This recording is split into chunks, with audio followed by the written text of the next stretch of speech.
जय हिंद दोस्तों। रक्षा मंत्री जी बदले जाएंगे। रक्षा मंत्री जी यानी राजनाथ सिंह को रक्षा मंत्रालय से हटा दिया जाएगा। ये ऐसी खबरें चल रही हैं कि केंद्रीय मंत्रिमंडल में बड़ा फेरबदल होगा, यानी वित्त मंत्री भी बदले जाएंगे।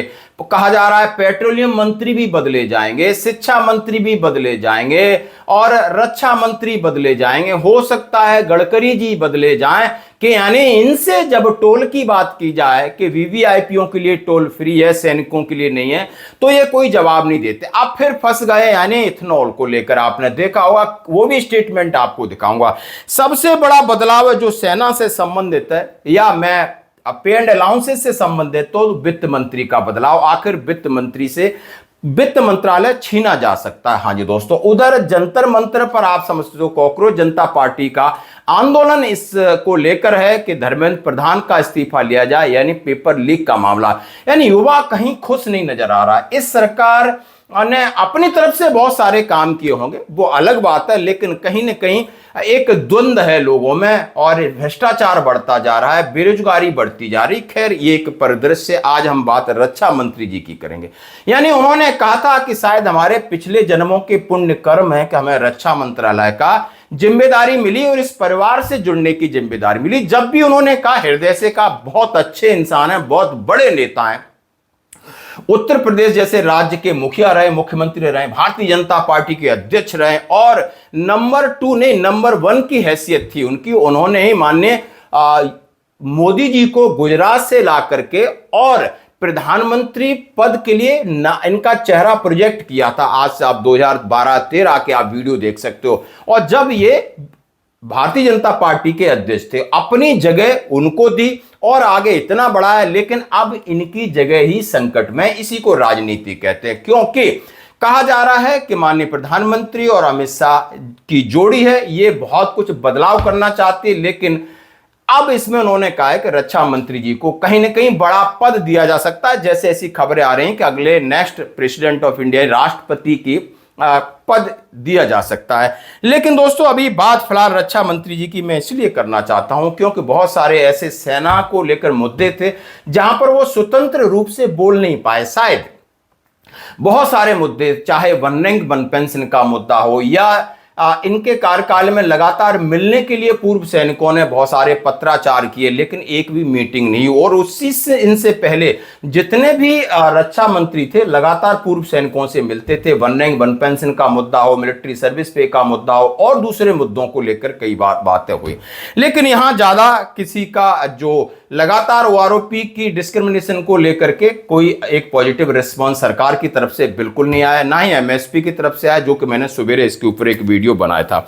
अब रक्षा मंत्री जी का कार्यकाल आपने देखा होगा कैसा रहा, इसके ऊपर आपने एक कमेंट्स करना होगा। यानी ऑपरेशन सिंदूर के ऊपर माननीय रक्षा मंत्री जी ने जिस तरीके का स्टेटमेंट दिया था पिछले जुलाई में, उसको कांग्रेस कितनी हमलावर है, इनका इस्तीफा मांग रही है और इनके ऊपर एक किसी जांच बिठाने की बात की जा रही है, इनको निष्कासन की बात की जा रही है, संसद में माफी की बात की जा रही, लेकिन आखिर उसका क्या हुआ, ये जो भी है वो भविष्य की बात है। लेकिन माननीय रक्षा मंत्री जी शायद जाएंगे, जैसा कि ये खबरें बताई जा रही हैं। अब मैं बात करूंगा वित्त मंत्री जी की। यानी वित्त मंत्री माननीय निर्मला सीतारमण का कार्यकाल समाप्त नहीं है, लेकिन शायद उनकी जगह और किसी को ये जिम्मेदारी दी जा सकती है। कहीं पीयूष गोयल की बात हो रही है और कहीं आरबीआई के पूर्व गवर्नर हैं जिनको आप देख सकते हो स्क्रीन पे, और ये प्रिंसिपल सेक्रेटरी भी है माननीय पीएमओ में माननीय प्रधानमंत्री जी के, तो इनको जिम्मेदारी दी जा सकती है।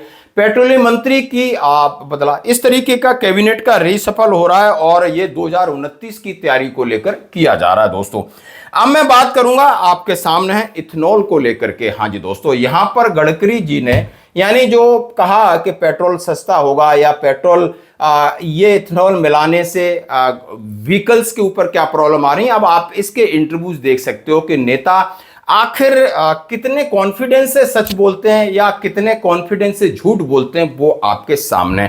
आप लोग को बताना चाहिए था जनता को कि तुम्हारी गाड़ी में E20 डल रहा है। आप मैडम जल्दी मत करिए, थोड़ा समझ लीजिए। ठीक है, आप बताइए, मगर सवाल तो आएंगे सर। पहले तो नितिन गडकरी जी ने कभी ये बात नहीं मानी थी कि एथेनॉल से माइलेज कम होती है।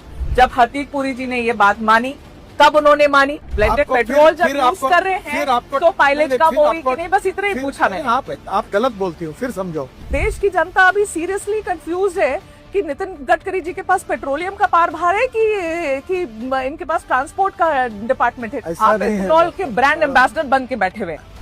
सेंट्रल एक्साइज भी कम किया है एथेनॉल ब्लेंडेड पेट्रोल पर, इसके बावजूद भी पेट्रोल के दाम कम क्यों नहीं हुए? ये सब सवाल आप पेट्रोलियम मिनिस्टर को अच्छा, पूछो। ये बढ़िया है। अभी आप देखो, आप क्या करती है, हाँ। आप तबला डग्गा बजाती है। अरे क्या तबला सुनो, बजाती हूँ आप मैं? अभी मुझे पूछ रहे हैं कि तुम पेट्रोलियम मंत्री हो, क्या ये भी तुम बोलोगे? सर एक्स जो प्योर पेट्रोल है XP 170 रुपीज पर लीटर, 170 रुपए प्रति लीटर। सर कौन भराएगा गाड़ी में, बताओ?